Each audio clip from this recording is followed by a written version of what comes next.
بسم اللہ الرحمن الرحیم وصلی اللہ علی نبی الکریم رب اشرح لی صدری ویسر لی امری واحلل عقدۃ من لسانی یفقہوا قولی۔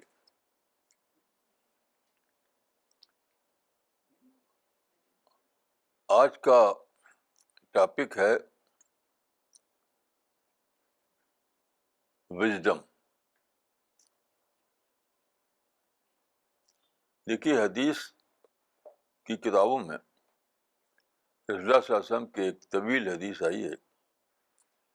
اس میں ایک حصہ یہ ہے، وَعَلَى الْعَاقِلِ أَن يَكُونَ بَصِيرًا بِزَمَانِهِ، اور عقل مند انسان کو چاہیے کہ وہ اپنے زمانے کو جاننے والا ہو، اس کو اپنے زمانے کی معرفت حاصل ہو۔ یہ حدیث بتاتی ہے کہ کیوں قرآن میں حدیث کو حکمت کہا گیا ہے۔ یہ ایک مثال ہے۔ قرآن میں 4 جگہ ایک آیت آئی ہے، وَيُعَلِّمُ الْكِتَابَ وَالْحِکمَةَ۔ اللہ نے اپنے رسول کو بھیجا کہ وہ لوگوں کو کتاب اور حکمت کی تعلیم دے۔ تو کتاب سے مراد ہے قرآن، حکمت سے مراد قرآن کے علاوہ ہے۔ یعنی قرآن تو ایک وحی مطلوع ہے، جبریل کے ذریعے آیا، وہ رسول اللہ نے ہم کو، انسان کو دے دیا۔ لیکن اس کے علاوہ خود رسول اللہ صلی اللہ علیہ وسلم جو فرماتے تھے، جن کو ہم حدیث کہتے ہیں، اس کو قرآن میں حکمت کہا گیا ہے۔ حکمت کا مطلب ہوتا ہے وژڈم۔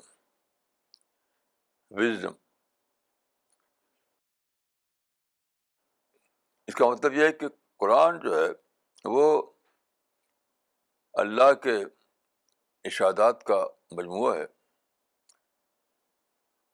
اور حدیث ہے زندگی کی حکمت، زندگی کی وژڈم۔ اگر آپ حدیث کو الگ کر دیں اور کہیں کہ قرآن ہمارے لیے کافی ہے، جیسے ایک زمانے میں کچھ لوگوں نے کہا تھا حسبنا کتاب اللہ، تو یہ بے خبری کی بات ہے۔ حدیث زندگی کی حکمت ہے، زندگی کی وژڈم ہے، زندگی کی بصیرت ہے۔ اگر آپ حدیث کو چھوڑ دیں گے تو آپ حکمت سے محروم ہو جائیں گے۔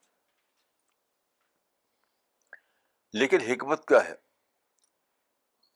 حکمت کوئی قانونی زبان میں نہیں ہوتی۔ حکمت آپ کو تدبر کر کے معلوم ہوتی ہے۔ تدبر۔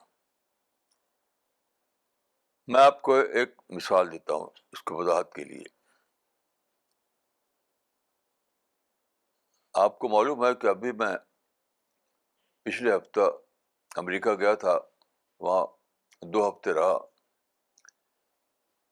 تو امریکہ کے ایئرپورٹ پر، یعنی جب ہم اترے نیو یارک ایئرپورٹ پر، تو وہاں پر جو چیکنگ ہوتی ہے، بہت سخت چیکنگ ہوتی ہے۔ تو اس کا ایک آئٹم یہ ہوتا ہے کہ آدمی کا جوتا اترواتے ہیں، کیونکہ کوئی چیز آدمی جوتے میں چھپا کے لا سکتا ہے۔ تو آپ کو یاد ہوگا کہ اس سے پہلے انڈیا کے 2 مشہور آدمی کو امریکہ کے ایئرپورٹ پر ان کا جوتا اتارا گیا۔ دونوں مشہور لوگ تھے۔ انہوں نے اس بات کو میڈیا میں کہہ دیا، وہ بڑا شورغل مچا۔ کیوں؟ انہوں نے سمجھا کہ یہ ایک انڈین انسان کی توہین تھی، انڈین انسان کی بے حرمتی تھی، بے عزت کیا انہوں نے۔ انڈیا کے ایک آدمی کو.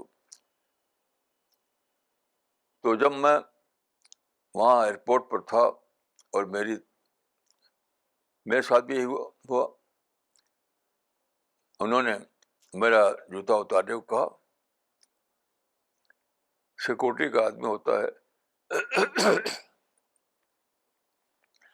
تو میں نے فوراً اپنا جوتا اتار دیا. بلکہ ایک جوتا میں نے اتارا تھا تو دوسرے جوتے کو اس نے مسکراتے ہوئے منع کر دیا کہ بس ایک کافی ہے. تو میں نے سوچا کہ کیوں ایسا ہوا کہ میں نے اپنے جوتا اتارنے کے واقعے کو بےعزتی نہیں سمجھا. مجھے غصہ نہیں آیا.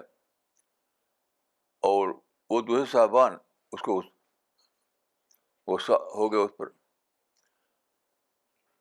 تو جسے اسی کا نام وژڈم ہے. چیزوں کو رائٹ اینگل میں دیکھنا، یہ وژڈم ہے.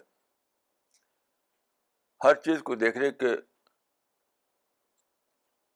دو اینگل ہوتے ہیں، غلط اینگل، صحیح اینگل. وژڈم یہ ہے کہ آپ چیزوں کو صحیح اینگل سے دیکھ سکیں، یہ وژڈم ہے. جیسے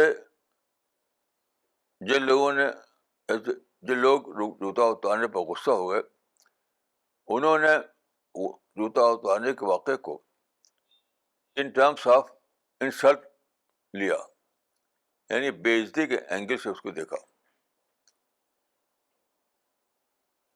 ان ٹرمس آف انسلٹ. اچھا، میرا معاملہ کیا ہوا کہ میں نے اس کو اس اعتبار سے نہیں دیکھا، بلکہ اس اعتبار دیکھا کہ ایئرپورٹ پر جو سیکورٹی کا سسٹم ہے اس کا ایک جز یہ بھی ہے، ایک جز اس کا یہ بھی ہے. تو میں نے اس کو ان ٹرمس آف ڈسپلن لیا، یعنی اس کو ڈسپلن کے اعتبار سے دیکھا. تو مجھے کوئی غصہ نہیں آیا. اگر آپ کسی چیز کو غلط اینگل سے دیکھیں تو آپ نگیٹو ہو جائیں گے، صحیح اینگل سے دیکھیں تو آپ کی پازیٹیوٹی باقی رہے گی. یہ ہے وژڈم، یہ ہے وژڈم.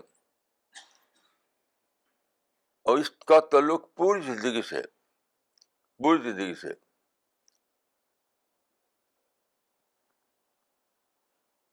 تو جو لوگ امریکہ کے بارے میں نگیٹو رائے رکھتے ہیں، کہتے ہیں کہ اسلام دشمن ہے امریکہ، وہ اصل میں یہ کرتے ہیں کہ چیزوں کو غلط اینگل سے دیکھتے ہیں. غلط اینگل سے دیکھیں گے تو آپ کی رائے غلط ہو جائے گی. اس کی ایک مثال ابھی میرے ہاتھ میں یہ انگلش ڈیلی ہے.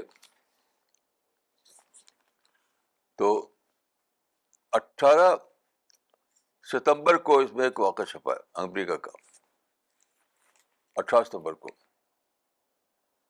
وہاں پر ایک فیملی سوڈان سے مائگریٹ کر کے امریکہ گئی. وہاں پینسلوانیا میں رہتی ہے وہ، سوڈانی ہے وہ لوگ، مسلمان. تو ان کا ایک بچہ ہے جو 14 سال کا ہے، 14 ایئرس کا. وہ اسکول میں پڑھتا ہے. اس نے وہاں ایک دن ایک کلاک بنائی، کلاک، گھڑی جو ہوتی ہے بڑی، اور 20 منٹ میں اس نے بنا دیا اپنے بیڈ روم میں. ایک پینسل باکس لیا، کچھ معمولی سامان لیا اور کچھ تار لیا، جوڑ جاڑ کے اس نے ایک کلاک بنا دی. تو اس کلاک کو لے کر کے وہ گیا اسکول میں، بہت خوش اسے دکھایا ٹیچر کو، یعنی امریکن ٹیچر، کہ میں نے اس کو 20 منٹ بنایا ہے. تو وہ ٹیچر جو تھا غصہ ہو گیا. غصہ مطلب ہے کہ وہ کوئی ڈر گیا. وہ کیوں؟ اس لیے کہ وہ کلاک جو تھا اس کو دیکھنے میں لگا کہ تو بام ہے. وہ جو اس کے ظاہری خول تھا اس کا جو کیس، جس کیس میں بنایا تھا اس نے پینسل باکس میں، تو بظاہر اس کو لگا کہ یہ شاید بم ہے. تو اس کو ڈر گیا کہ بم ہے، دھماکہ ہوگا، میں مروں گا، اسکول کو بڑھے گا. تو جلدی سے اس نے ٹیلی فون کر دیا پولیس کو. اب پولیس آ گئی. وہاں بہت تیزی سے کام ہوتا ہے. ود ان منٹ پولیس آتی ہے، ود ان منٹ. تو پولیس نے اس کے ہاتھ میں ہتھیلی ڈال دی. ہتھیلی ڈال کے اس کو اریسٹ کر لیا، اس بچے کو، 14 سال کے بچے کو. پھر معلوم ہوا جب اس کو چیک کیا گیا تو معلوم ہوا کہ تو گھڑی تھی، یہ بم نہیں تھا. تو یہ خبر فی الفور پورے امریکہ پہنچ گئی. کیونکہ آپ کیا جانتے ہیں آپ کہ میڈیا جو ہے with in second, with in minute چیزوں کو پھیلا دیتا ہے. تو سارے امریکہ میں کوہرام مچ گیا کہ کیوں اس کو اریسٹ کیا. یہاں تک کہ اوباما تک بات پہنچی. اوباما نے اس بچے کو اپنے آفس میں بلایا اور اس بچے کے لیے بہت بڑا، یعنی $2.5 لاکھ اس کے لیے دیا ایک کمپنی نے کہ اس کے تعلیم کے لیے ہم دیتے ہیں. اور اس کو بہت اچھی انتظام کیا گیا اس کی تعلیم کا وغیرہ. تو یہ کیوں ایک طرف ہتھیلی ڈالا اور دوسری طرف اس کو اتنا بڑا اعزاز دیا؟ کیوں ایسا ہوا؟ تو میں نے محسوس کیا امریکہ کے مطالعے کے بعد کہ امریکہ کے لوگ دو بہت زبردست ان کے اندر سوچ ہے. ایک ہے ہیومن ڈگنیٹی، انسانی وقار. ہیومن ڈگنیٹی کو بہت زیادہ مانتے ہیں وہ، بہت زیادہ. اور دوسری ان کا اپنا سسٹم انہوں نے جو بنایا ہے بہت ہی اعلیٰ درجے کا ہے. شاید دنیا میں سب سے اعلیٰ درجے کا سسٹم امریکہ میں ہے. تو سسٹم کے بارے میں بہت سینسیٹیو ہیں وہ. ذرا بھی سسٹم میں کوئی ان کو رسک محسوس ہو تو فوراً ایکٹیو ہو جاتے ہیں. تو ایک طرف سسٹم کے بارے میں سینسیٹیو ہے اور دوسری طرف ہیومن ڈگنیٹی کے بارے میں سینسیٹیو ہو. تو اس بچے نے جو کلاک پیش کی تو جب ان کو لگا کہ تو بم ہے تو فوراً وہ ایکٹیو ہو گئے، کیونکہ ان کا جو سسٹم ہے اس میں وہ بم نہیں پسند کرتے. لیکن جیسے ہی انہیں پتا چلا کہ بم نہیں تھا، یہ تو انسان، یہ تو اس کی ایکسپرٹیز کمال تھا، تو فوراً بدل گئے وہ. اور اس کے بعد اس کو بہت بڑا درجہ دیا گیا. پریزیڈنٹ اوباما کے آفس میں اس کو لے جایا گیا اور بہت زیادہ اس کو تعریفیں کی گئی. خود مجھ کو بھی ایک چھوٹا سا تجربہ ہوا اس سفر میں. نیو یارک ایئرپورٹ پر انہوں نے مجھے ایک خصوصی چیکنگ کے ان کا ایک حصہ تھا، ایک بہت بڑا کمرہ، وہاں لے گئے مجھ کو، وہاں بٹھا دیا. تو بات کیا تھی، میرے جو پیپرز تھے اس میں ایک جگہ لکھا ہوا تھا مولانا وحید الدین، ایک میں لکھا تھا مولانا خان. اب ان کو یہ ہوا کہ ایک آدمی کے دو نام تو ہو نہیں سکتے. تو میرے بارے میں کچھ شک ہو گیا کہ کیا ہے یہ آدمی. تو بٹھا دیا ان کو، مجھ کو، اور بہت دیر تک بٹھائے رہے اور چیکنگ کرتے رہے. تو میرے ساتھ سعدیہ تھی. شاید میں نے کہا جا کر ان سے کہو کہ وہ بلڈ پریشر کے مریض ہیں، تو اس طرح سے تو ہو سکتا ہے کہ بلڈ پریشر بڑھ جائے گا ان کا، تو کیا ہوگا. تو جیسے ہی اس نے کہا فی الفور اس نے وہ پاسپورٹ دے دے کر وہ جائیں اور اس کو ٹیلی فون کر کے وہی بلا دیا، یہ ویل چیئر بھی. تو جب تک ان کو اپنے سسٹم کے بارے میں شک تھا تو انہوں نے ڈیٹین کیا مجھ کو. جب یہ لگا کہ میری میری ہیومن ڈگنیٹی کا معاملہ ہے, میرے ہیلتھ کا معاملہ, تو فوراً بدل گئے وہ.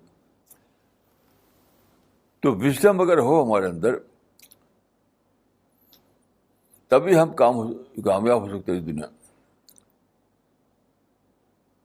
سارا معاملہ یہ ہے کہ وژڈم ہمارے اندر نہیں ہے. اور ایک حدیث بھی ہے کہ آخری زمانے میں میری امت سے, آپ نے فرمایا کہ میری امت سے دو چیزیں نکل جائیں گی, ایک حکم اور دوسرے صلاۃ, یعنی حکمت اور نماز. تو وہاں حکم جو ہے حکمت کے معنی میں ہے, یعنی وژڈم کے معنی میں, وژڈم کے معنی میں. اور اس وقت جو ساری دنیا کے مسلمان لڑ رہے ہیں, وہ کیوں؟ واقعہ یہ ہے کہ وژڈم سے خالی ہو گئے. چیزوں کو وژڈم کی نظر سے دیکھنا ان کو نہیں آتا. آج کی دنیا میں سمجھتا ہوں کہ پرو اسلام ہے. آج کی تمام ترقیاں, آج کی ماڈرن سویلائزیشن, سب کچھ پرو اسلام ہے. ہمارے لیے وہ ہر اعتبار سے سپورٹ دینے والی ہے. لیکن وژڈم نہ ہونے کی وجہ سے سمجھتے ہیں کہ یہ دشمن ہے, ہماری دشمن ہے, اور نیگیٹو ہو گئے ہیں. تو امریکہ کے اس سفر میں مجھے کئی تجربے ہوئے, بہت ہی انوکھے تجربے ہوئے. مثلاً دیکھیے, جب میں شکاگو ایئرپورٹ پہ اترا تو وہاں پر ایک ترک لوگوں نے, جو ان کے ماننے والے ہیں, بردر گلین کے ماننے والے ہیں, انہوں نے ایک سینٹر بنایا ہے, ٹرکش امریکن سینٹر. وہ شکاگو ایئرپورٹ کے بہت قریب ہے, ٹرکش امریکن سینٹر. تو آپ جانتے ہیں کہ یہ گلین کی جو پارٹی ہے وہ ساری دنیا میں اسکول چلاتی ہے, بہت ہی اچھے معیار اسٹینڈرڈ کے اسکول, ہزار کی تعداد میں. تو شکاگو ایئرپورٹ کے پاس انہوں نے ایک بہت اچھا اسکول کھولا, وہاں پر سینٹر بنایا ہے, اس کا نام ہے ٹرکش امریکن سینٹر. تو وہاں مجھے لے گئے. وہ اتنا شاندار تھا کہ دیکھ کر میری زبان سے جو نکلا جو لفظ وہ یہ تھا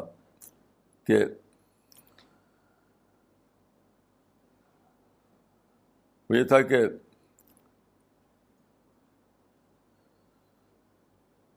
super power with in super power. یعنی امریکہ خود ایک سپر پاور ہے, اس کے اندر ایک اور سپر پاور بنا ہوا ہے, یعنی امریکن سپر پاور کے اندر. تو یہ لوگ جو کام کر رہے ہیں تعلیم کا, وہ اتنا بڑا ہے کہ اس کو آپ کہہ سکتے ہیں کہ ایجوکیشنل امپائر. تو امپائر ود ان امپائر ہے, وہ امپائر ود ان امپائر. تو اس کے معنی ہے کہ امریکہ اپنے سیکورٹی کے لیے بہت حساس ہے, اپنی سیکورٹی کے لیے بےحد حساس ہے. اسی کے ساتھ وہ انسان کو آزادی بھی قابل دیتا ہے, انسان کو پوری آزادی. تو ترکوں کو یہ آزادی حاصل ہے کہ وہ امریکہ میں اسکول بنائے, بہت ہی اعلیٰ درجے کے اسکول, اور اتنے بڑے پیمانے پر اس کا نظام بنائے کہ وہ گویا کہ ایک ایجوکیشنل امپائر بن جائے, جیسا کہ ہے اس وقت. یہ زمانے کی بات ہے. تو اگر امریکہ اپنی سیکورٹی کے اعتبار سے کہیں آپ کے خلاف کوئی بات کرتا ہے تو آپ اس کو غصہ ہو جاتے ہیں. یہ نہیں سوچتے کہ دوسرا پہلو اور بھی ہے کہ سیکورٹی کے پارٹ آف سے وہ بہت زیادہ حساس ہیں, اور ہونا چاہیے اپنے سسٹم کی حفاظت کے لیے. لیکن دوسرا جو پہلو ہے وہ ہے انسان کی آزادی. وہ آپ کو آزادی دے رہے ہیں کہ اگر آپ وائلنس نہ کریں, تشدد نہ کریں, تو ان کے امپائر کے اندر ایک اور امپائر بنا سکتے ہیں. ان کے پولیٹیکل امپائر کے اندر ایک نان پولیٹیکل امپائر بنا سکتے ہیں. اتنا بڑا موقع دیتے ہیں آپ کو. یہ ہے وژڈم، چیزوں کو صحیح اینگل سے دیکھنا، صحیح اینگل سے دیکھنا. میں سوچتا ہوں کہ موجودہ زمانے میں مسلمان جو نگیٹو ہو گئے ہیں، جگہ جگہ وائلنس کر رہے ہیں، یہاں تک کہ سوسائڈ بمبنگ کرتے ہیں، اس کی وجہ ہے کہ موجودہ دور کو وہ صحیح اینگل سے دیکھ نہیں سکے. موجودہ زمانے کو صحیح اینگل سے دیکھ نہیں سکے. اس زمانے میں لوگوں نے اپنے سسٹم کو اتنا ڈیولپ کیا ہے، اتنا اس کو کمفرٹ اور لگژری سے اس کو وہاں بنایا ہے. وہ چاہتے ہیں کہ ہماری زندگی بہت ہی کمفرٹیبل ہو، بہت ہی ہم سکون ہو، سیکورٹی ہم کو پوری معنی میں ہو، ہمارا سارا معاملہ درست ہو. تو دنیا کو وہ جنت بنانا چاہتے ہیں. یہ ان کا نظریہ ہے. ہاں، میں مطلب یہ نہیں کہ دنیا میں جنت بن سکتی ہے، یہ میں نہیں کہہ رہا ہوں. وہ اپنے سمجھ کے مطابق دنیا میں چاہتے ہیں کہ ایک بہت ہی بیوٹیفل ورلڈ بنائیں جس میں ہر قسم کی کمفرٹ ہو، ہر قسم کی لیزری ہو. تو بہت حساس ہے وہ اس معاملے میں کہ اس کے کوئی خلل نہ واقع ہو، اس کا ایروجن نہ ہو. وہاں بہت ہی جذباتی انداز میں ریئیکٹ کرتے ہیں. لیکن ٹھیک اسی وقت وہ آپ کو آزادی دیتے ہیں، آپ کی ڈگنیٹی کو مانتے ہیں اسی درجے میں. تو آپ ان کی سینسٹیو کو ٹچ نہیں کیجیے. میں جو تقریر ہوئی تھی وہاں پر اسنا کے جلسے میں، تو میں نے وہ مشہور قصہ سنایا کہ your freedom ends where my nose begins, کہ انسان کو پوری آزادی ہے لیکن دوسرے کے ناک کو ٹچ کرنے کی آزادی نہیں. تو میں نے کہا کہ 9/11 was a kind of industrial hitting of American. 9/11 was like hitting the industrial nose of America. 9/11 was like hitting the industrial nose of America. تو جب آپ انڈسٹریل نوز کو ہٹ کریں گے تو ریئیکٹ کرے گا. تو آپ کہیں گے وہ دشمن ہے، ہمارا دشمن ہے. دشمن نہیں ہے وہ پرو امریکہ ہے. ان کے پرو امریکہ ہونے کو آپ سمجھتے تھے کہ ہمارا دشمن ہے وہ. تو یہ حدیث جو ہے مجھے اتنی زیادہ امپورٹنٹ لگتی ہے، وَعَلَى الْعَاقِلِ أَن يَكُونَ بَصِيرًا بِزَمَانِهِ. اگر آپ جانتے ہوں زمانے کی معرفت آپ کو ہو، تب بھی آپ وائز آدمی ہیں، ورنہ وائز آدمی نہیں. اور وائز بننے کے لیے ایک ہی شرط ہے جو ایک اور حدیث میں ملتی ہے ہم کو، وہ ہے ایک حدیث ہے اس میں کہ وَأَرَنَا الْأَشْيَاءَ كَمَا هِيَ، اور ہم کو دیکھا چیزیں ویسی جیسا کہ وہ ہیں، یعنی ایز اٹ از. چیزوں کو ایز اٹ از دیکھنا، وَأَرَنَا الْأَشْيَاءَ كَمَا هِيَ، چیزوں کو ایز اٹ از دیکھنا، یہ وژڈم ہے. چیزوں کو ایز اٹ از دیکھنا یہ وژڈم ہے. جب آپ یہ غلطی کریں کہ چیزوں کو ایسے نہ دیکھ سکیں، وہیں آپ بصیرت سے محروم ہو جاتے ہیں. اور جب آپ چیزوں کو ایز اٹ از دیکھتے ہیں تو آپ کی پلاننگ وائز پلاننگ ہوتی ہے. تو میں سمجھتا ہوں کہ یہ اس ایک حدیث کو اگر مسلمان غور کریں، وَعَلَى الْعَاقِلِ أَن يَكُونَ بَصِيرًا بِزَمَانِهِ، تو سارا معاملہ ان کو درست ہو جائے، سارا معاملہ.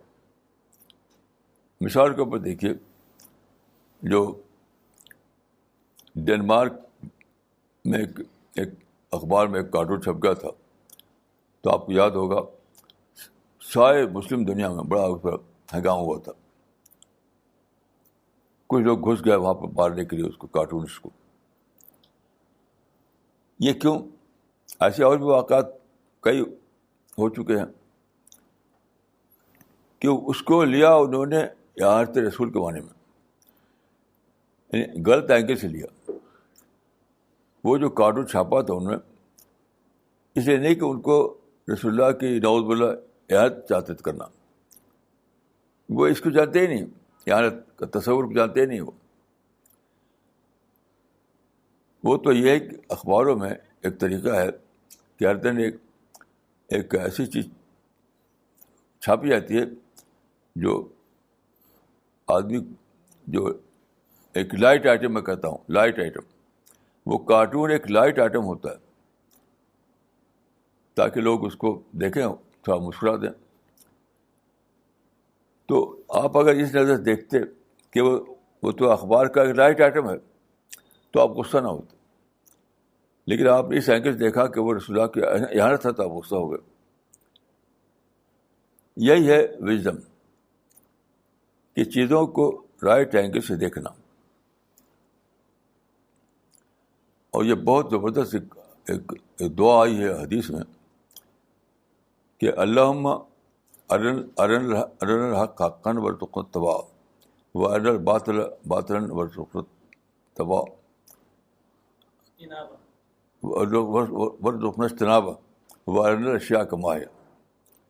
اے اللہ، مجھ کو حق کے روپ میں دکھا اور اس کی پیروی کی توفیق دے، اور اللہ مجھ کو باطل کے روپ میں دکھا اور اس سے بچنے کی توفیق دے، اور اللہ مجھ کو چیزوں کو ویسے ہی دکھا جیسا کہ وہ ہیں.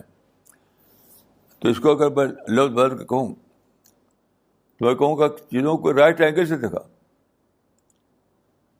اس دعا کا خلاصہ یہ ہے کہ اللہ ہم کو چیزوں کو رائٹ اینگل سے دکھا، غلط اینگل سے نہ دکھا. بس تو یہ سپر وژڈم ہے، سپر وژڈم. ہر معاملے میں سے ہوتا ہے. مثلا ایک آدمی تقریر کر رہا ہے، اس میں قرآن کا حوالہ دے رہا ہے، حدیث کا حوالہ دے رہا ہے. اب آپ کہیں کہ دیکھو اپنی قابلیت دکھانے کی کر رہی ہے، تو اس سے آپ کو نفرت ہو جائے گی، اس مقرر سے آپ کو نفرت ہو جائے گی کہ اپنی قابلیت دکھانے کے لیے سب کر رہے ہو.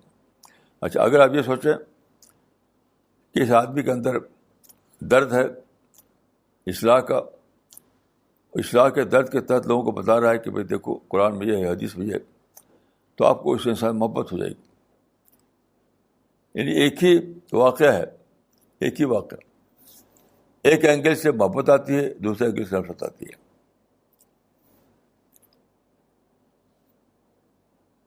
ایسے جو برٹش رول آیا تھا انڈیا میں اس کو بہت پڑھا. سارے لوگوں نے اس کو سے سمجھا کہ یہ، یعنی اس کو نگیٹو انگریز دیکھا کہ ہم کو غلام بنانے کے لیے آئے تھے. سارے لوگوں نے یہ سمجھا کہ برٹشرز ہم کو غلام بنانے کے لیے آئے ہیں. لیکن جب میں اس کو پڑھا تو میں نے پایا کہ وہ تو آئے تھے انڈیا کو ماڈرنائز کرنے کے لیے، یعنی ماڈرن تحفہ دینے کے لیے. ماڈرن تحفہ کیا تھا کہ ہم چلاتے تھے اپنی کشتیوں کو چپو سے. انہوں نے ٹیکنیک نکالی تھی کہ کشتیوں کو اس سے اسٹیپ پاور سے چلانے کے لیے. تو چپو کشتی کو اسٹیپ شپ بنا دیا انہوں نے. وہ ٹیکنیک آپ کو بتایا انڈیا میں انہوں نے. وہ انڈیا میں ٹیلی گراف لائے، انڈیا میں ٹیلی فون لائے، انڈیا میں وہ بجلی لائے، انڈیا میں وہ ریلوے لائے، انڈیا میں وہ کار لائے. یہ سب ماڈرن آئٹم تھے. وہ آئے تھے انڈیا کو ماڈرنائز کرنے کے لیے. لیکن ہم نے دیکھا کس اینگل سے کہ انڈیا آئے ہم کو غلام بنانے کے لیے. میں نے دیکھیے آپ جب کسی کو کچھ فائدہ پہنچائیں تو آپ کو بھی کچھ فائدہ پہنچ جائے گا. یہ بائلیٹرل معاملہ ہے. تو انہوں نے جب انڈیا کو فائدہ پہنچایا تو ان کو بھی کچھ فائدہ پہنچ گیا. لیکن میں نے اپنے مطالعے میں پایا کہ وہ جو نظریہ تھا اس زمانے میں، وہ وائٹ کالر کا نظریہ، وہ بالکل صحیح تھا، بالکل صحیح تھا. یعنی انڈیا کو آئے تھے اس لیے کہ ماڈرن تحفہ دیں انڈیا کو، لیکن لوگوں نے دیکھا اس کو کہ انڈیا کو غلام بنا کے لے آئے ہیں. میں نے دیکھا کہ انڈیا کو آئے تھے وہ ماڈرن ترقیات دینے کے لیے، تو مجھے کوئی نفرت نہیں ہوئی انگریزوں سے، نہ پہلے نہ اب. تو بہرحال میں اپنے مطالعے سے ہم سمجھا ہوں کہ جو حدیثیں ہیں وہ دین کی حکمت بتاتی ہیں، وژڈم. اس لیے میرا ارادہ ہے ایک کتاب لکھنے کا، اس کا ٹائٹل ہوگا انشاءاللہ پروفیٹک وژڈم، پیغامانہ حکمت. میں نے اس پر بہت سے حدیثوں کو لے کر لکھا بھی ہے اس سے پہلے. اب میں ایک باقاعدہ کتاب کی شکل لکھنا چاہتا ہوں، پروفیٹک وژڈم، یعنی پیغامانہ حکمت. تو حکمت تو یہ جو حدیثیں ہیں، ساری حدیثیں حکمت کا مجموعہ ہیں، ساری حدیثیں. یہ کل ایک واقعہ پیش آیا خود میرے ساتھ، تو مجھے ایک حدیث یاد آئی. تو اچانک میں بالکل ٹھنڈا ہو گیا. وہ حدیث یہ تھی کہ افضل العبادت انتظار الفرج، افضل العبادت انتظار الفرج. یہ بھی عبادت ہے کہ انسان کشادگی کا انتظار کرے. یعنی آج آپ کو ایک پرابلم پیش آیا ہے، ایک پرابلم جو ستا رہا ہے، ایک پرابلم جو آپ کو لگتا ہے کہ یہ مصیبت ہے، لیکن یہ حدیث بتاتی ہے کہ ہر پرابلم وقتی ہوتا ہے. یہ جو زندگی کا جو کورس ہے جو اللہ نے چلا رکھا دنیا میں، اس میں ہمیشہ حالات بدلتے رہتے ہیں، ہمیشہ بدلتے رہتے ہیں حالات.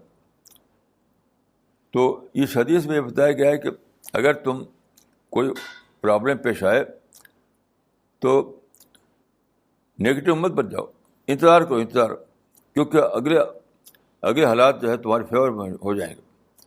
یعنی پریزنٹ میں اگر تم کو پریشانی ہو رہی ہے تو فیوچر میں پریشانی ختم ہو جائے گی. افضل العبادت انتظار الفرج. تو میں سوچا کہ کتنی بڑی حکمت اس کے اندر ہے. آپ کو ٹینشن سے بچاتی ہے، آپ کو اسٹریس سے بچاتی ہے، آپ کو غصہ سے بچاتی ہے. جب بھی آدمی غصہ ہوتا ہے یا ٹینشن ہوتا ہے، کسی وقتی حالت کی وجہ سے ہوتا ہے، وقتی حالت. تو یہ حدیث بتا رہی ہے کہ وقتی حالت کو لے کر کے یہ نہ سمجھو کہ یہ ہمیشہ رہے گا، یہ بدلے گا. جو بدلے گا، جس سے رات ہمیشہ نہیں رہتی، جو دن آتا ہے. تو آج میں صبح ریڈیو میں نے کھولا تو اس میں ایک گیت آ رہا تھا. تو اس میں یہی بات تھی، کس کے روکے رکا ہے سویرا، کس کے روکے رکا ہے سویرا. مطلب رات آتی ہے تو رات مستقل نہیں رہتی، پھر صبح ہو جاتی ہے. تو اس میں ایک لائن تھی، کس کے روکے رکا ہے سویرا. انہی باتوں کا نام وژڈم ہے. تو قرآن میں اللہ تعالیٰ کے فرمان ہے، ایک بادشاہ کائنات کی زبان ہے، اس میں بادشاہ کائنات جو فرمان دیتا ہے اس کو ہم قرآن میں پاتے ہیں. اور حدیث جو ہے، ایک انسان جو دنیا میں زندگی گزارتا ہے، اس زندگی گزارتے ہوئے اس کو جو حالات پیش آتے ہیں، اس میں وہ کس طرح وژڈم کے ساتھ حالات کو سامنا کرتا ہے، وہ حدیث میں ہے.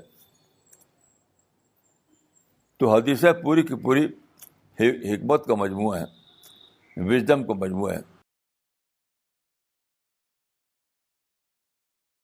بہت عرصہ ہوا ایک عرب نے ایک کتاب، چھوٹی سی کتاب، ایک پمفلٹ چھاپا تھا عربی میں. عربی اس میں کچھ حدیثوں کا مجموعہ تھا، صرف اس میں کچھ شرح نہیں تھی، حدیثوں کا مجموعہ. تو اس کا ٹائٹل رکھا تھا انہوں نے لعلی الحکم، حکمت کے مضمون موتی. لعلی مانے موتی، لعلی الحکم حکمت کے موتی، یعنی وہ حدیثیں جو تھی وہ حکمت کے موتی تھی. تو وہ چھوٹی سی کتاب تھی، پمفلٹ. تو میرا ارادہ ہے انشاءاللہ کہ میں لعلی الحکم کے اصول پر ایک بڑی کتاب لکھوں، اس میں دکھاؤں کہ حدیثیں کس طرح وژڈم کا مجموعہ ہے، وژڈم کا مجموعہ. جس طرح قرآن ہمارے لیے امپورٹنٹ ہے، اس طرح حدیثیں بھی ایکول درجے میں امپورٹنٹ ہے. اس لیے حدیث میں آتا ہے کہ رسول اللہ نے آخری زمانے میں فرمایا تھا ترکت فیکم امرین. ایک اور حدیث میں ترکت فیکم ثقلین، تمہارے پاس میں دو بڑی چیز چھوڑ کے جا رہا ہوں، کتاب اللہ و سنتی، اللہ کی کتاب اور رسول کی سنت.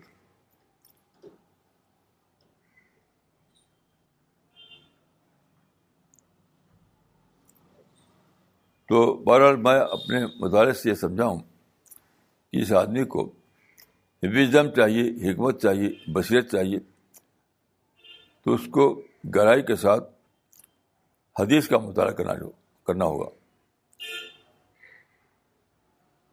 کیونکہ قرآن میں ہم اللہ کے فرمان پاتے ہیں اور حدیث میں ہم زندگی حکمت پاتے ہیں.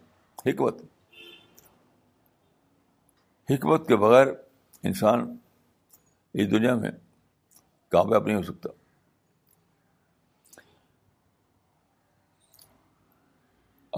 اب کل کا واقعہ عرض کرتا ہوں. کل ایک صاحب سے ملاقات ہوئی تو وہ اپنی شادی شدہ زندگی کے کوئی مسائل بتانے لگے، شادی کے مسائل. تو وہاں بھی میں نے بتایا کہ حکمت کیا ہے اس معاملے میں. ہوتا یہ ہے کہ ایک لڑکا ایک لڑکی، دو فیملی پیدا ہوئی، تو خونی رشتے کے اعتبار سے دونوں کا تعلق الگ الگ فیملی سے ہے. پھر وہ دونوں کا اجزا ہو گئے شادی کے ذریعے سے. تو اس معنی کیا ہوئے کہ دونوں جو ہیں غیر خونی رشتے کے ساتھ اجزا ہوئے. یعنی اس سے پہلے وہ رہتے تھے خونی رشتے کے ساتھ، یعنی بلڈ ریلیشن شپ کے ساتھ. اب ان کو رہنا پڑا غیر خونی رشتے کے ساتھ. اس کی وجہ سے پرابلم آتے ہیں. وہ عادی تھے اس میں کہ وہ خونی رشتے کے ساتھ رہیں، اب ان کو رہنا پڑ رہا ہے غیر خونی رشتے کے ساتھ. انلاس بھی غیر خونی ہوتے ہیں، بیوی غیر خونی ہوتی ہے. اس کو اگر جان لے آدمی کہ اللہ کے قانون کے مطابق یہ نکاح کا طریقہ ہے، جس میں آدمی کو ایک وقت آتا ہے کہ اس کو خونی رشتوں سے نکل کر غیر خونی رشتے میں رہنا پڑتا ہے. اس کو وہ جان لے ایز اے ڈیوائن پلان، تو بالکل ہر چیز کو وہ نارمل سمجھے گا. یعنی جس چیزوں سے آدمی غصہ ہو جاتا ہے، جن سے اس کے اندر نیگیٹیوٹی آ جاتی ہے، اس کو نارمل سمجھے گا اور بہت اچھے طریقے سے وہ نبھا سکے گا اپنی میرڈ لائف کو. تو میں سمجھتا ہوں کہ زندگی گزارنے کے لیے دو چیزوں کی ضرورت ہے. ایک تو ہے احکام الہیہ، جو اللہ کے احکام ہیں وہ ہم جانیں اس کو، اور دوسری ہے وژڈم، زندگی کی وژڈم. تو احکام الہیہ ہم کو ملتے ہیں قرآن سے اور وژڈم ہم کو ملتے ہیں حدیث سے. تو دونوں یکساں طور پر ضروری ہیں. تو ہمارا جو ابھی جو میری لیٹسٹ بک چھپی ہے اس کا نام ہے age of peace. Age of peace. تو آپ یہاں سے لے سکتے ہیں, آپ ایج آف پیس, نیچے مل جائے گی آپ کو. اس کتاب کا خلاصہ کیا ہے؟ عام طور پر مسلمانوں کا ذہن یہ ہے کہ موجودہ زمانہ ہمارے لیے ہمارا دشمن زمانہ ہے, ہمارے خلاف سازش کرتا ہے, ہمارے خلاف سرگرمیاں دکھاتا ہے. وی آر انڈر سیج, عام طور پہ کہتا ہے کہ وی آر انڈر سیج. اس کتاب میں نے دکھایا ہے کہ موجودہ زمانہ پیس کا زمانہ ہے. پیس. اور پیس کا مطلب کیا ہے؟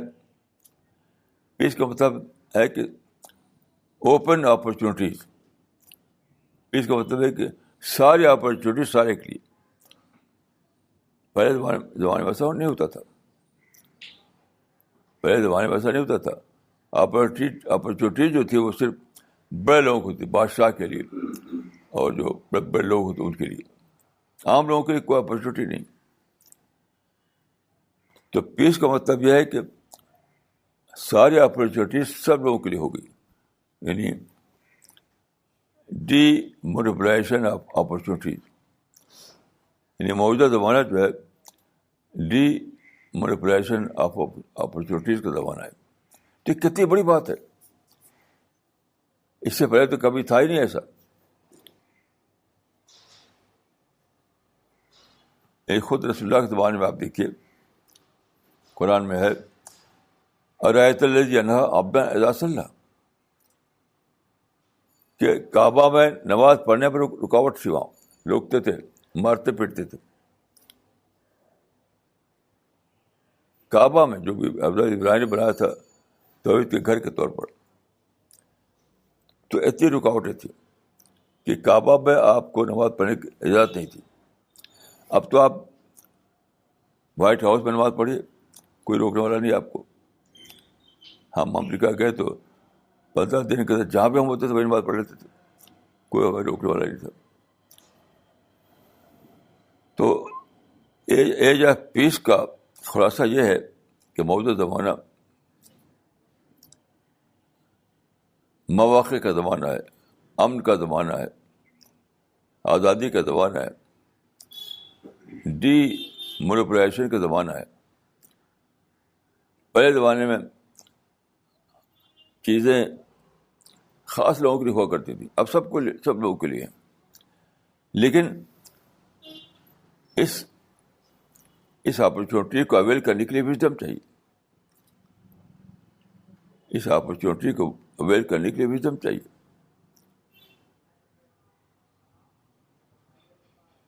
وژڈم کا مطلب ہے ہم صحیح اینگل سے چیزوں کو دیکھنا سیکھ لیں,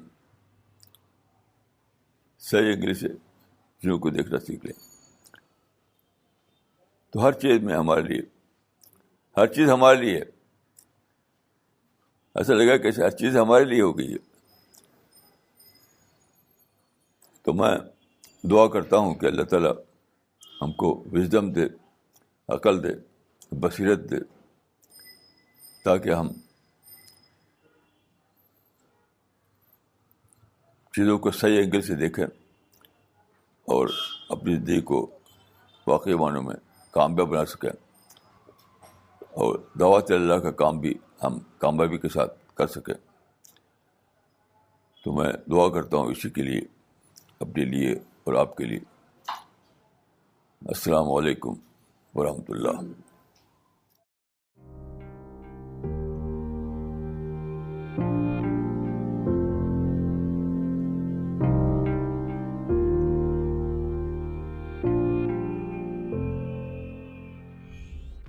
دیکھیے, ایک چیز قرآن مجید میں ہے کہ جنت ملے گی ان لوگوں کو صبر کریں اور شکر کریں, دونوں باتیں. تو میں بہت دن سے سوچتا رہا کہ شکر تو سمجھ میں آتا ہے، صبر کیوں؟ جیسے کہ آپ اللہ تعالیٰ نے آپ کو پیدا کیا، آپ کو صحت دی، تو آپ شکر کریں، آپ شکر کریں. تو صبر جنت کی قیمت کیوں ہے؟ کہ صاحب یہ سوال پیدا ہوتا ہے نہیں پھر؟ بالکل پیدا ہوتا ہے. ہاں، تو میری سمجھ میں آیا کہ صبر کے بغیر آپ شکر کر نہیں سکتے، صبر کے بغیر آپ شکر نہیں کر سکتے. کیوں؟ جس دنیا میں اللہ نے آپ کو رکھا ہے وہ دنیا مسائل کی دنیا ہے.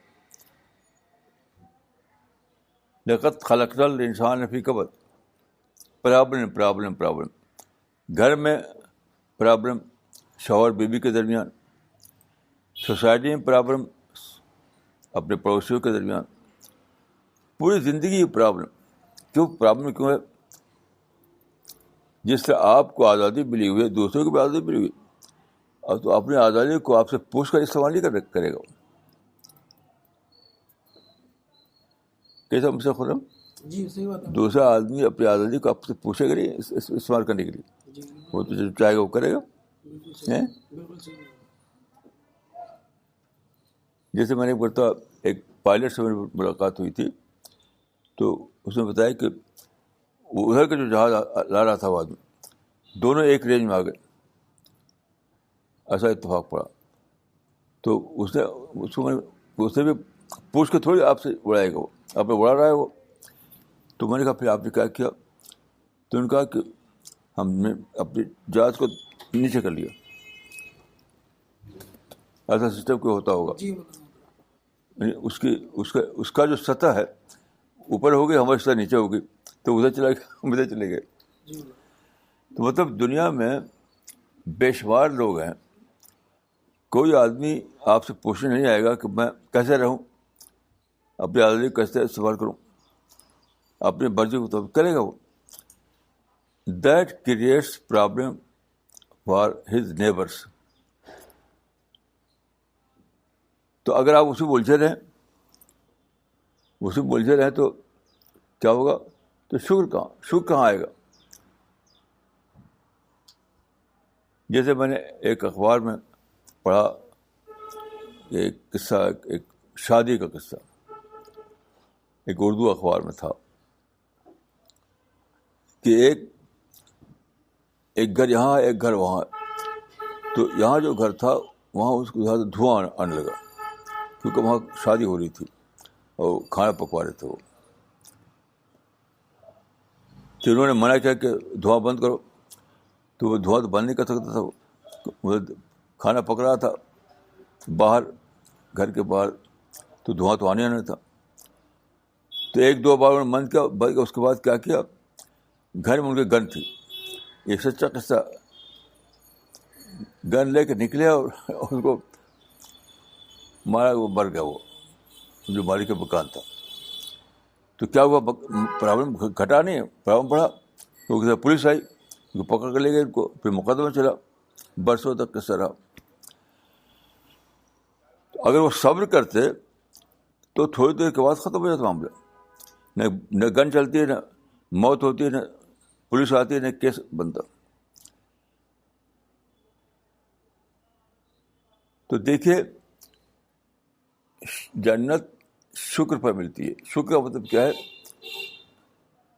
جنت کے خالق کا اعتراف، جنت کے خالق کو اکنالج کرنا. کیسا عجیب ہے وہ خدا جس نے مجھ کو بنایا، یہ دنیا کو بنایا، جس جنت کو بنایا، جس نے مجھ کو موقع دیا کہ میں ایسے اعمال کروں کہ بھائی جنت پہ پہنچوں. یہ شکر کرنا ہے. شکر کا مطلب ہے اکنالج کرنا. لیکن جب آپ کے چاروں طرف پرابلم ہے تو آپ شکر کر نہیں پائیں گے اگر آپ پرابلم سے الجھتے رہیں. تو وہاں صبر مطلب ہے پیشنس. تو آپ کو اپنے آپ کو پیشنٹ بنانا پڑے گا، صابر بنانا پڑے گا، تاکہ آپ کے اندر غصہ نہ آئے، نیگیٹو تھاٹ نہ آئے، بدور لے کر نہیں پڑے آپ. اس کو اوائڈ کر کے آپ سوچیں. تو یاد رکھیے زندگی اسی دو چیزوں کا امتحان ہے, شکر اور صبر.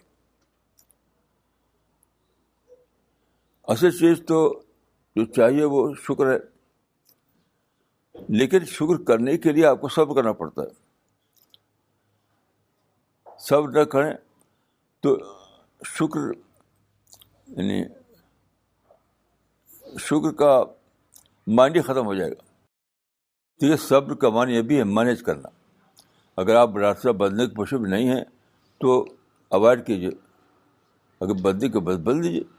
یعنی صبر کا معنی ہے مینیج کرنا, انوانٹیڈ سچویشن کو مینیج کرنا. جیسے مینیج کر پائیں آپ, مینیج نہیں کریں گے نہیں تو الجھے رہیں گے, غصہ آئے گا. جب دنیا ایسی دنیا ہے جہاں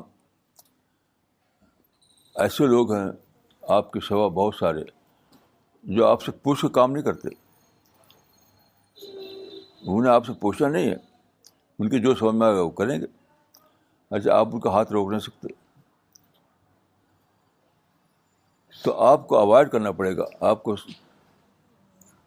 برداشت کرنا پڑے گا, اور کچھ چارہ نہیں کریں گے تو الجھیے, لڑیے, خون خرابہ کیجیے.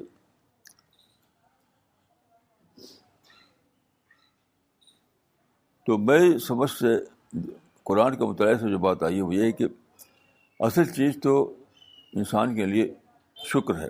اصل چیز اپنے خالق کا اکنالج کرنا. لیکن رہنا ہے آپ کو اس دنیا میں,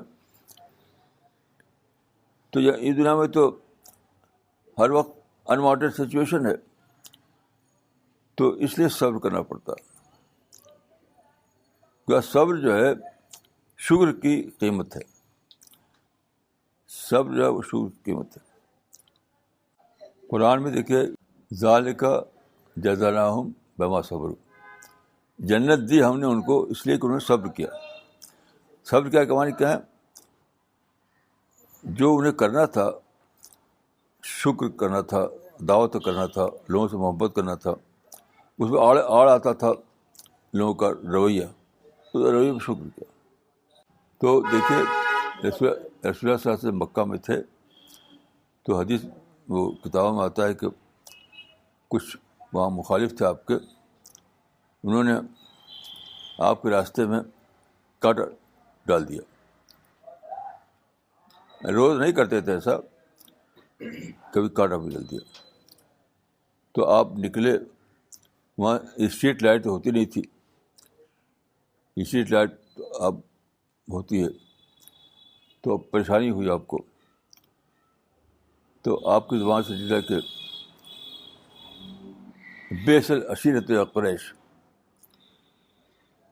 بیسل عشیرت یا قریش, یعنی اے قریش تمہارا پڑوس کتنا برا پڑوس ہے. یہ آپ کے وقتی اعتبار سے نکلا آپ کا, لیکن آپ نے بد دعا نہیں کی یا ان سے لڑائی نہیں کی, ان کے خلاف جنگ نہیں چھوڑی. بس اس کے بعد آپ نے اپنے کو معدل بنا لیا.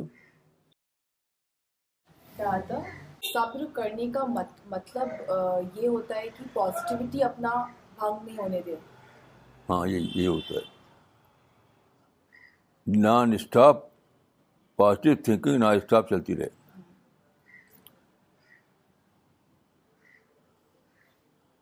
جیسے میں نے قصہ بتایا کہ میں نے جوتا اتار دیا انہیں, اب مجھے غصہ آتا, وہاں سے یہاں آتا, یہاں بھی لوگوں سے بتاتا, اخبار میں اسٹیٹمنٹ دیتا, وہیں کہ وہیں میں نے اس کو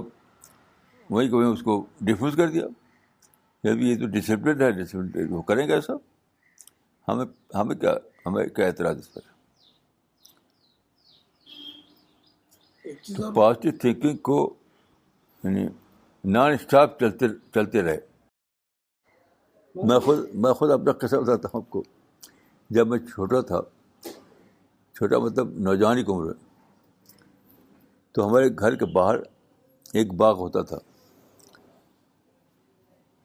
تو گھر میں تو وہ آم کا باغ, تو گھر میں تو پیڑ نہیں تھا, لیکن گھر کے باہر باغ تھا, اسے پیڑ تھے.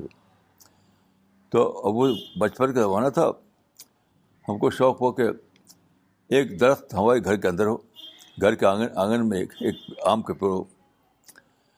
تو لوگ گھر والے مجھ کو بہت مانتے تھے, تو کسی نے مجھ کو منع نہیں کیا کہ جو کرتا ہے کرنے دو. تو ہمارے وہاں پر ذمہ داری تھی, کئی ملازم ہوتے تھے. تو ایک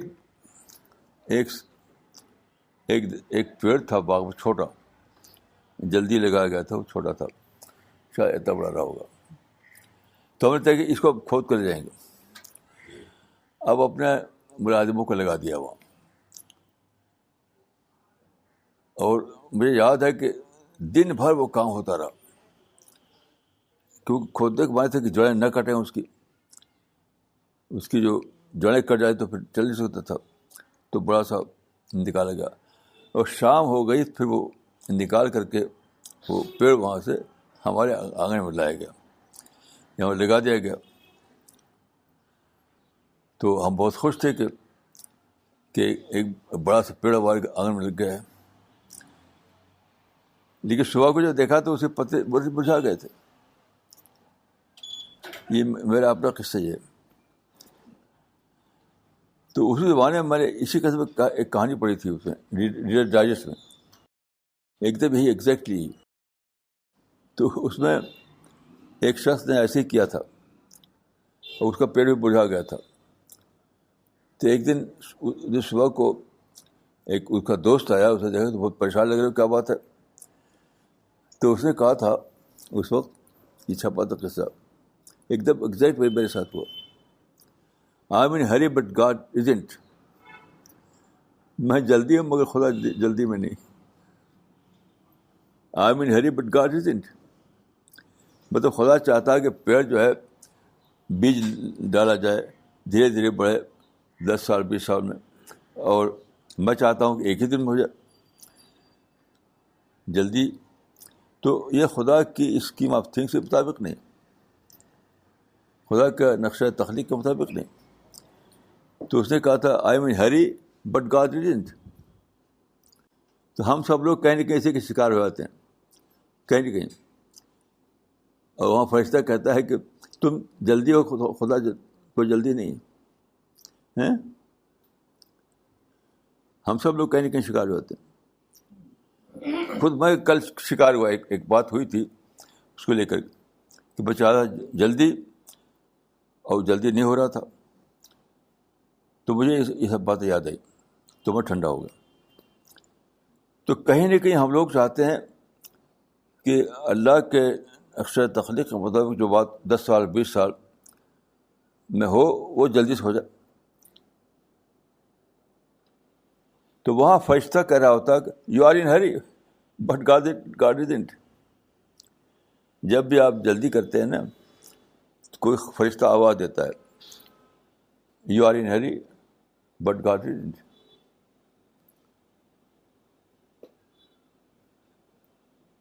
تو جس کو جو کان رکھتے ہیں سن لیتے ہیں وہ, اور فوراً اپنے کریکشن کر لیتے ہیں. دیکھیے دعوت کے معاملے میں بھی یہی ہے. اکثر ہم لوگ جو ہے دعوت جب دیتے ہیں رزلٹ نہیں آتا سامنے, تو ہم سمجھتے ہیں کہ نگیٹو تھاٹ آ جاتے ہیں ہمارے اندر. تو وہاں بھی صبر کرنا پڑتا ہے. قرآن میں بار بار یہ ہے بولے رب کا فصبر. دیکھیں وہ آیت جو اتری تھی شروع میں, یا ایھا المدثر قم فانذر وربک فکبر وثیابک فطہر والرجز فاہجر ولا تمنن تستکثر ولربک فاصبر. دعوت حکم دیا, کہا کہ ولربک فاصبر, رب کے لیے صبر کرو. تو صبر جو ہے دعوت کے لیے بھی ہے, گھر کے معاملے کے لیے بھی ہے, ہر معاملے میں. ہم لوگ دعوت کا کام کرتے ہیں تو ہمیں صبر کرنا پڑے گا, نہیں تو چلنے والا نہیں کام. جس حد علیہ السلام غصہ ہو گئے اور چھوڑ کے چلے گئے اپنے قوم کو. غصہ کا لفظ قرآن مجید ہے. کیا غصہ کا لفظ کیا ہے حضرت اس بارے میں؟ اذهب مغاضبا. جی ہیں اذهب مغاضبا, غضب. تو ہوا نہیں کچھ, لوٹنا پڑا ان کو. تو یاد رکھیے, چاہے گھر کا معاملہ ہو, باہر کا معاملہ ہو, یا دعوت کا معاملہ ہو, دعوت کا, صبر ہی سے کام بنے گا. صبر نہیں تو کام بھی نہیں بننے والا. نہیں,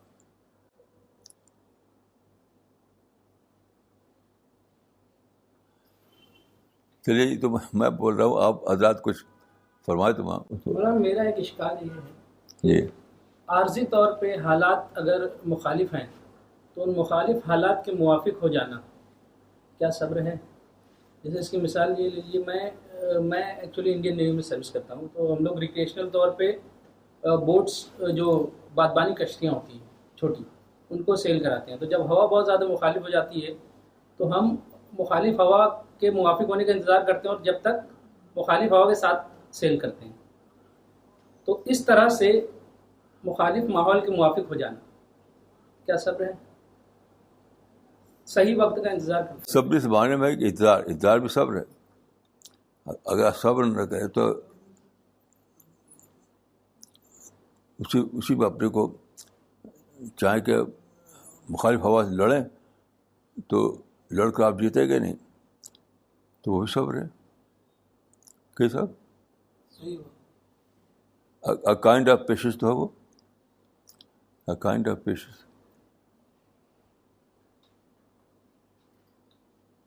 لیکن میں اگر آپ کی جگہ پہ ہوتا تو میں کیا کرتا, اس میں شکر کا آئٹم نکالتا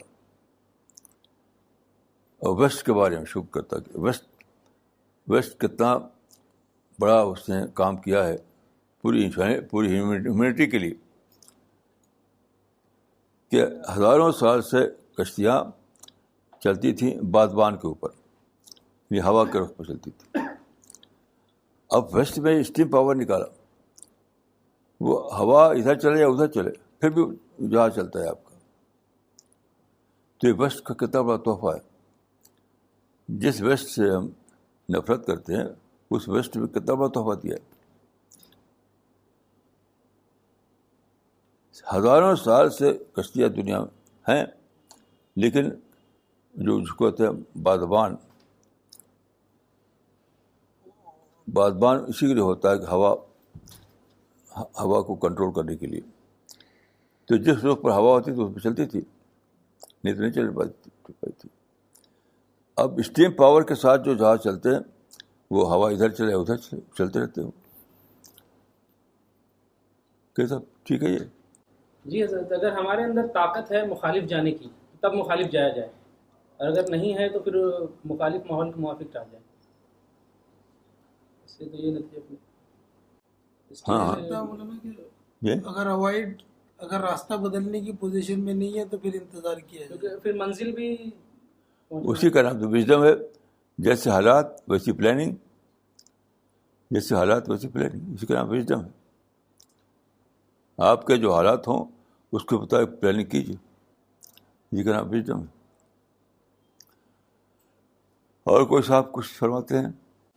اور مولانا اگر ہم پلاننگ ہی نہیں کر رہے ہیں تو وہ پھر لیڈ بیک ایٹیٹیوڈ میں آ جائے گا. ہیں کیا کہوں؟ ایک چیز ہوتی ہے پیشنس, کہ ہم نے اپنا راستہ بدلا, ہم نے اپنے پازیٹیو تھنکنگ کری, اور ایک چیز ہوتی ہے لیڈ بیک ایٹیٹیوڈ, کہ ہم کچھ کر ہی نہیں رہے. کیا کہوں؟ یہ کہہ رہا ہوں مولانا کہ ایک تو ہوتا ہے مینیج کرنا سچویشن کو, اور دوسرا یہ ہے کہ ہم کچھ کریں ہی نہ, کچھ پلان ہی نہ کریں. تو وہ لیٹ بیک ایٹیٹیوڈ کی بات کر رہے ہیں مولانا, اس کو بول رہے ہیں لیٹ بیک ایٹیٹیوڈ. اگر ہم کچھ کریں ہی نہ تو کیا ہوگا؟ ہاں, تو اس میں تو حالات کا شکار ہو جائے گا انسان. ہاتھ پر ہاتھ دھرے بیٹھے رہے ہیں بیسیکلی. دیکھیے اللہ تعالیٰ نے جو قانون بنایا وہ ہے لیس للانسان الا ما سعی. آدمی کو ملے گا اس کی کوشش کے برابر. یہ آیت ہے قرآن مجید کی, لیس للانسان الا ما سعی. آدمی کو وہی ملے گا جس کی اس نے کوشش کی. تو یہ تو خدا کے قانون کے خلاف ہے. کوشش نہ کریں تو کوشش نہیں کریں گے تو آپ کو اس کی پرائز دینی پڑے گی, اس کی پرائز دینی پڑے گی. کوشش ہونی چاہیے حالات کو سمجھ کر مطابق حالات پلاننگ، مطابق حالات پلاننگ. اور کوئی صاحب؟ ایک سوال تھا مولانا صاحب یہاں پہ کہ ایک آدمی اگر صبر کر رہا ہے، کچھ کافی طویل وقت سے صبر کرے جا رہا ہے، اور کسی ایسے لمحے میں اسے لگا کہ اب اس سے زیادہ صبر نہیں ہوگا، کہ اس نے اپنی ساری قوت صبر کرنے میں لگا دی، اور کافی عرصے کے بعد اسے ایسا لگا کہ اب اس سے زیادہ صبر نہیں کر سکتا ہے، تو اس وقت وہ کیا کرے؟ اپنا صبر توڑ دے یا اسی مایوسی میں چلا جائے؟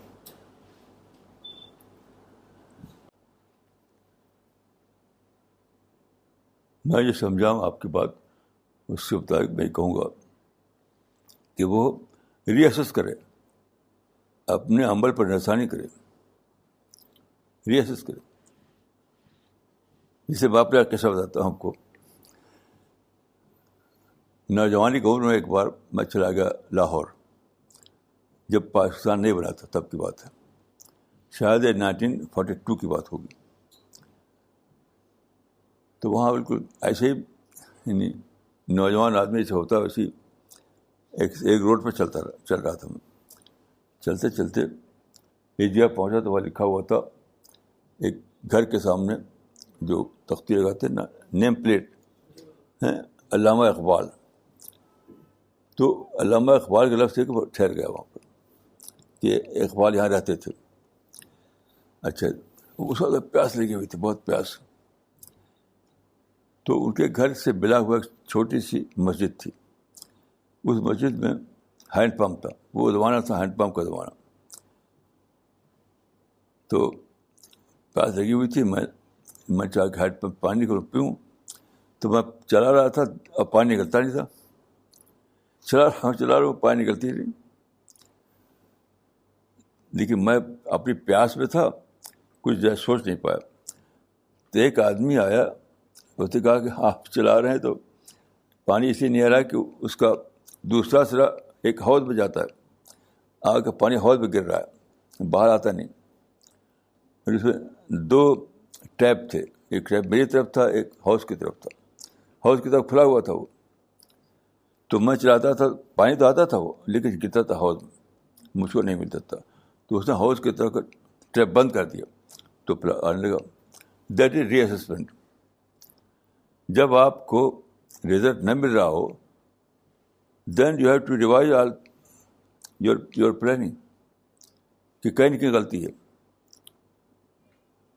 اپنے جو آپ کر رہے تھے اس کو پھر سے ری پلان کرنا پڑے گا آپ کو، ری پلان. جیسے مسلمان آج کل لڑ رہے لڑتے کچھ نہیں، تو ری پلان کرنا ہے. مسلمانوں کے لیے، ساری دنیا کے مسلمانوں کے لیے وقت آیا ہے کہ وہ ری اسیس کریں، ریوائز کریں، تاکہ وہ ری پلان کریں تو پھر کامیابی ہو جائے گی.